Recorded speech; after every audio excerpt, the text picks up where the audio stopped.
Hello YouTube. So what I want to do in this video is just kind of update you from the last couple of weeks.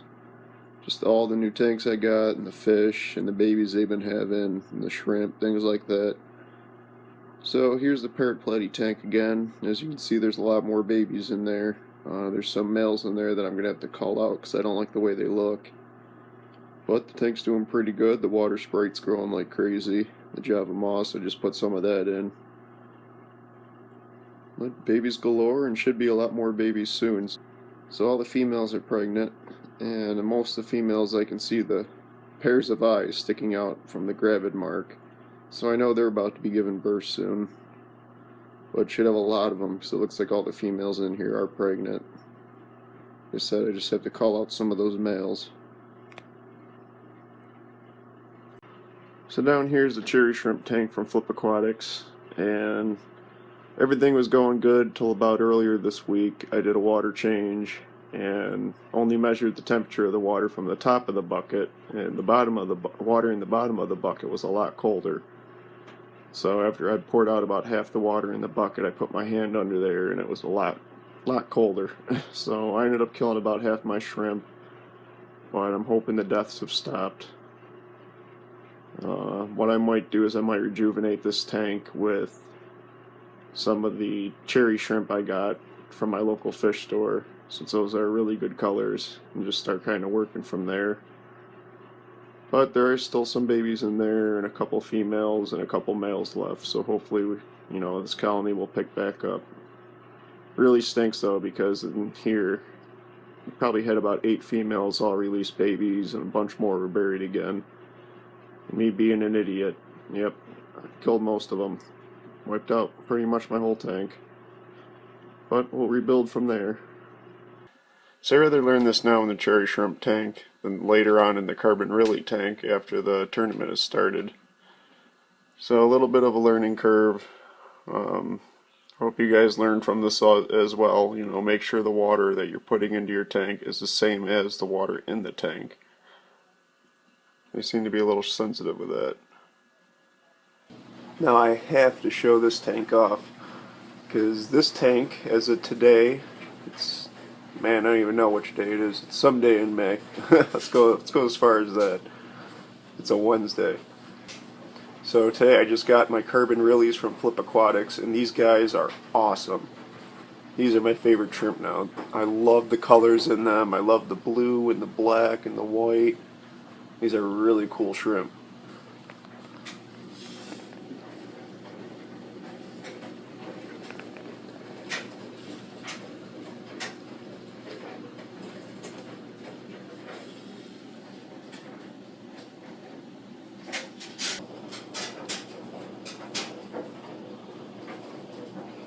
I love them. So these are really good shrimp from Flip Aquatics. I had 0 deaths inside the bag. Came here very quickly. Got a generous portion of Java moss and 2 good pieces of Malaysian driftwood. I wasn't expecting them that big, or did I get 2 of them? But you know how Rob is. He is a very generous man. So this will be the tank that I'll be entering into the into the Flip Aquatics breeding competition. So we'll see what becomes of them. I think it's going to be a pretty fun competition when it starts. One thing I do want to touch on, you can see this right here. This is the shrimp brooder I got from Flip Aquatics, and if you look down in the bottom here at these little green speckles, those are actually eggs from one of the carbon rilis. I got one and it was already buried, and when I put it in the cup to start acclimating, she dropped a couple eggs, probably because she was stressed and nervous. But luckily I got this from Flip Aquatics and it came just in time, because I already got some eggs in there, so we'll see how that works. Sorry for that noise, the washer's running. I love this tank. I could watch this tank all day. Thank you again, Rob and Amanda. These shrimp are awesome. Definitely worth the money. I actually bought these shrimp because they were the cheapest imports that they had, and I wanted to see, how well they would do without spending too much money. And I actually ended up liking these shrimp more than any others that I saw on his website. These are really cool guys. You know, a dark blue, dark black. It's got blue speckles going through them. Very cool. So down here, I know it's kind of hard to see, but I set up another 40-gallon tank. This one I have to buy a new light for, but this is going to be the red wag tank. So I've got a lot of Java moss in there and some hornwort, water sprite, some nice looking red wags. All of them, there are probably about 5 females I think I picked up from my local fish store. 6 of them. Picked up 6 females from my local fish store, and then I had some males from this big mama's babies. So some of the males, I think, you know, this big one and this one big one that just swam up there, those are the males from her.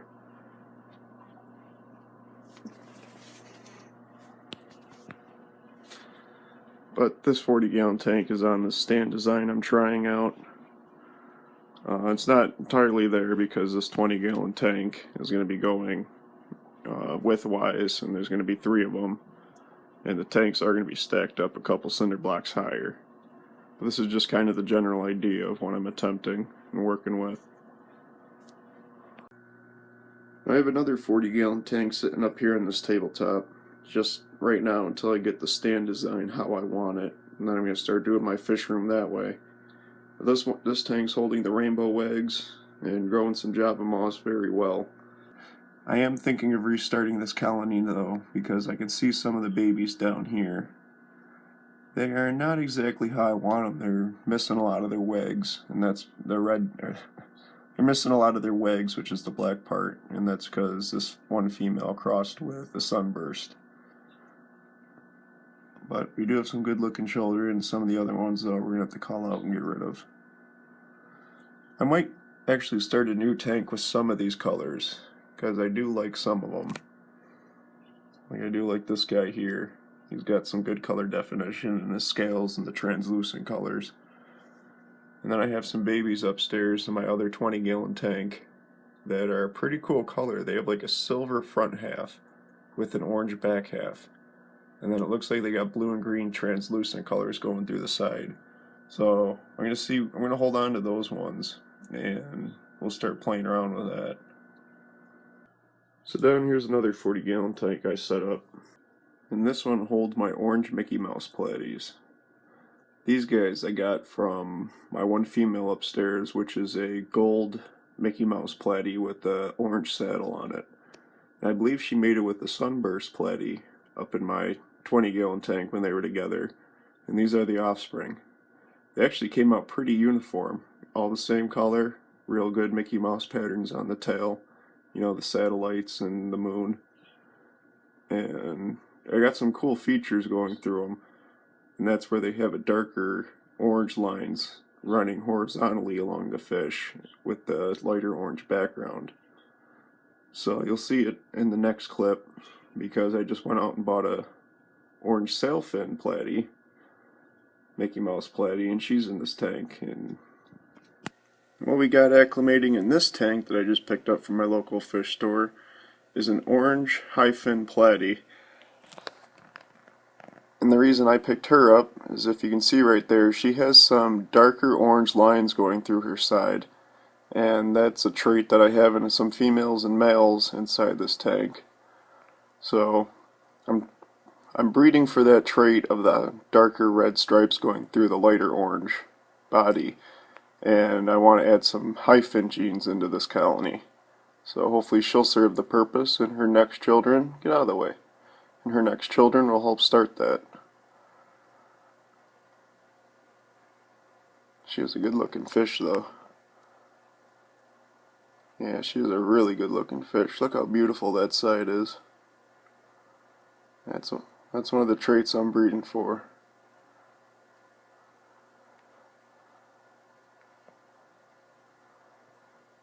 And then a quick little update in here.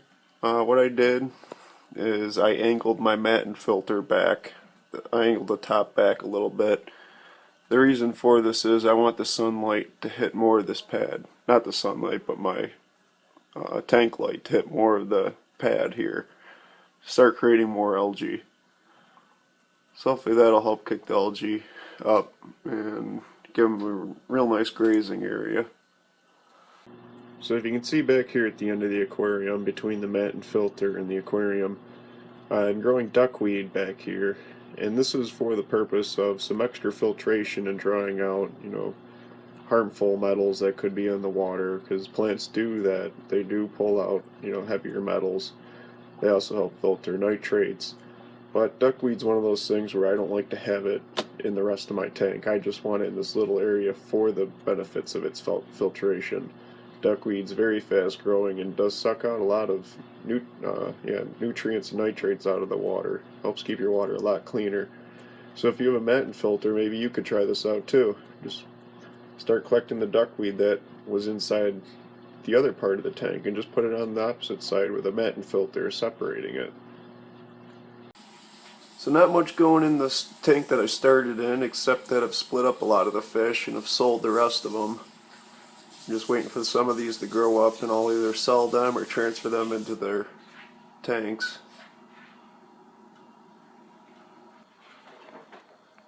And in the planet tank you can see that we're growing green water very well. I think I've overdosed on the iron and the easy green. So doing a couple water changes or every other day to kind of straighten this out. But it's clearing up. And here in the import baby shrimp tank, I have had a couple deaths here and there. It seems to have slowed down or stopped. I do have a couple new babies in here from the one mother. You can see her on the log here, and she's saddled again. So hopefully we'll get some more babies out of here. Most of the ones in here are either cherries or oranges. Just been having a problem with keeping those oranges alive. So in here in the mystery snail breeding tank, I do have some egg clutches up there still. But I've taken all the mystery snails out because I have a huge pond snail infestation. And what I'm doing right now to combat that is I've dumped a bunch of fenbendazole in there. Dog dewormer. I've put in about probably 2/10 of a gram in this 10-gallon tank. And for the most part, the pond snails are turning upside down and they're not eating anymore and they seem to be dying out. So hopefully in a couple days I won't have to deal with pond snails in this tank anymore and I can move the mystery snails back in. You can see that snail right there. Try to point him out. That one right there.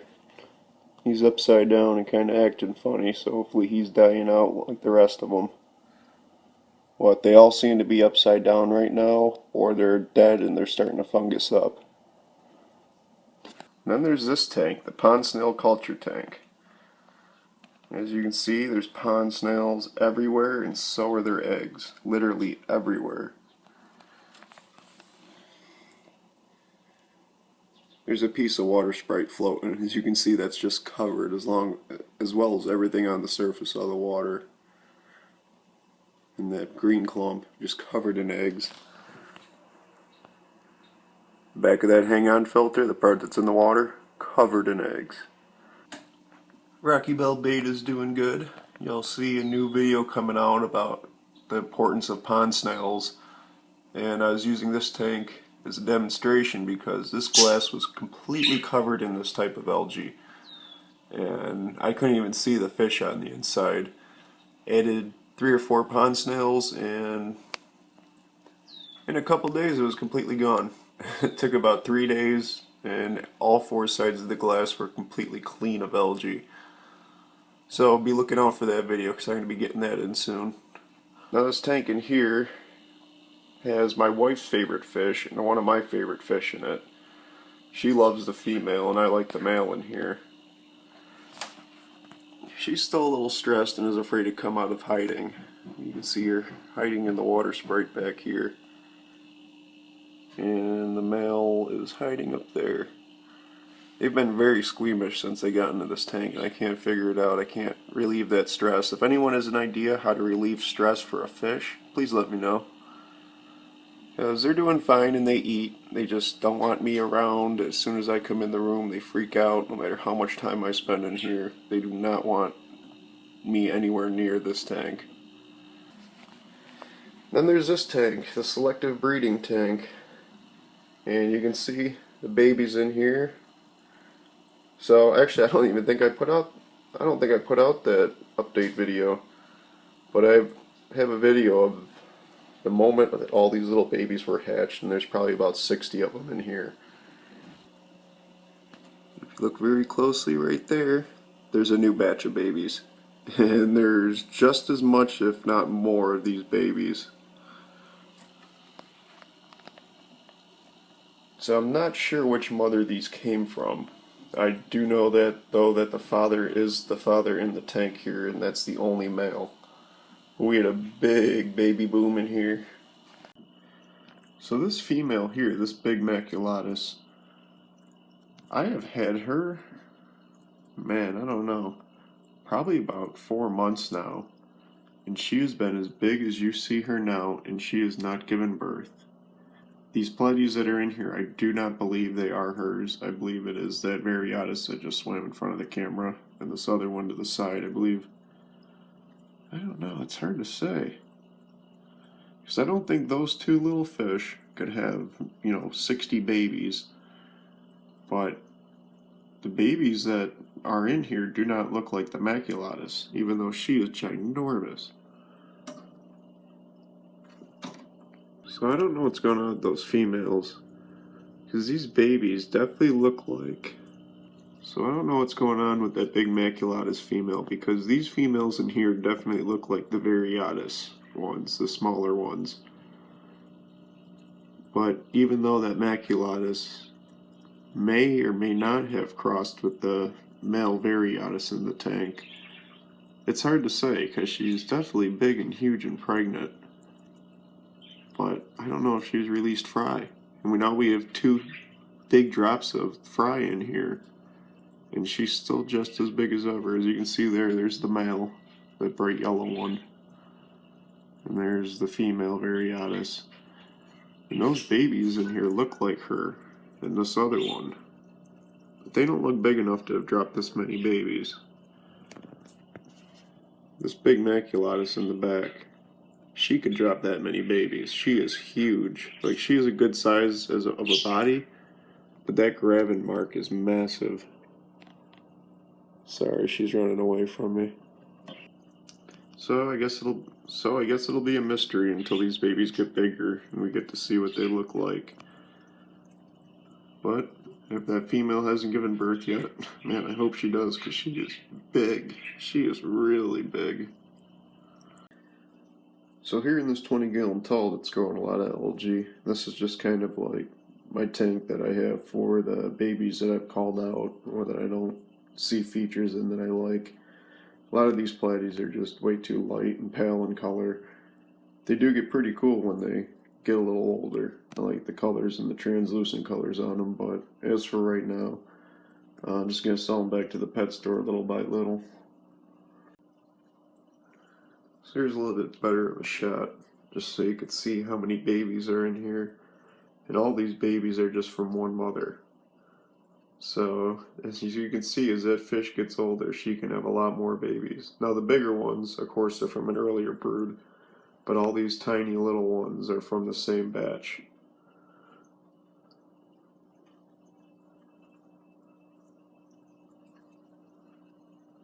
So in this tank down here, this is another import shrimp tank, but this is not from Flip Aquatics, this is from my LFS.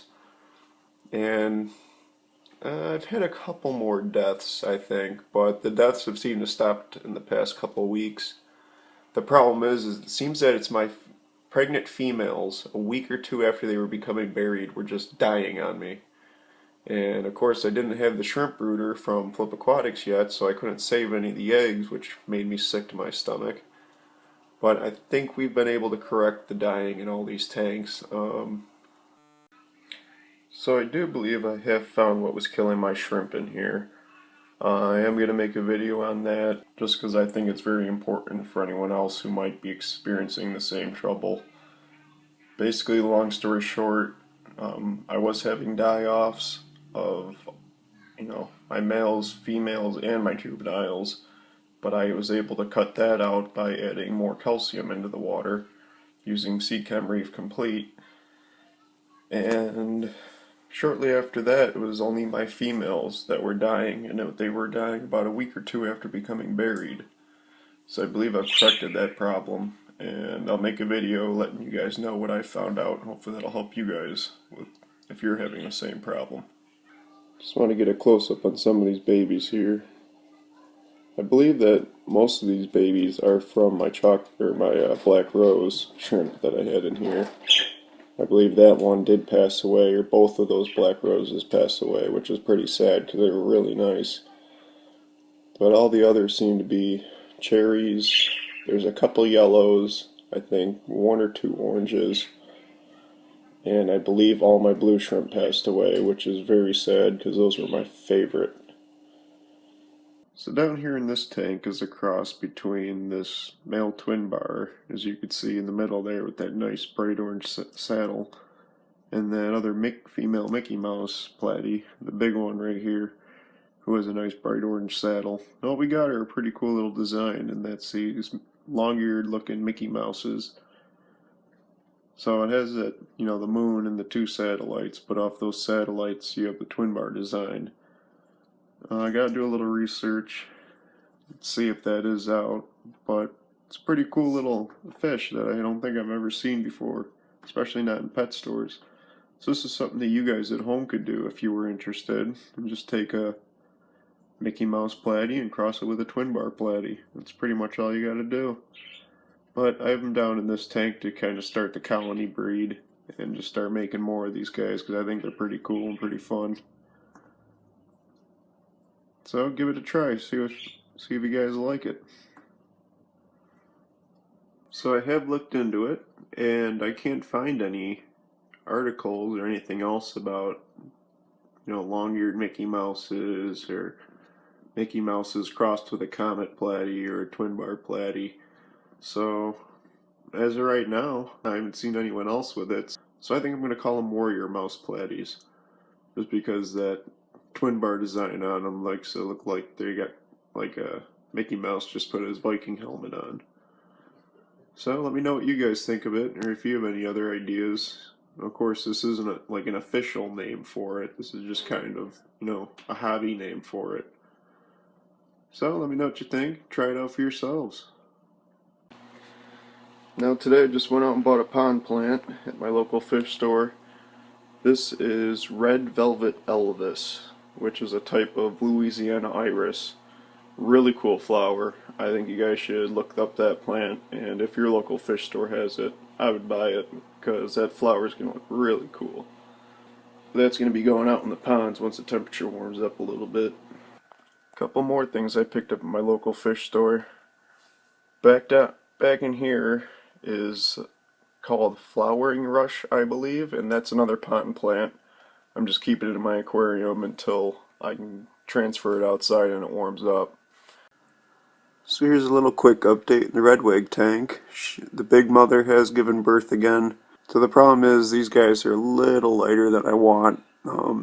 Even though they are only fry, you can still kind of tell whether they're going to be good or not. So I'm going to eventually call them out when they get a little bigger. But babies are always an exciting thing. You still get a little bit of money for babies, no matter what kind of colors they are.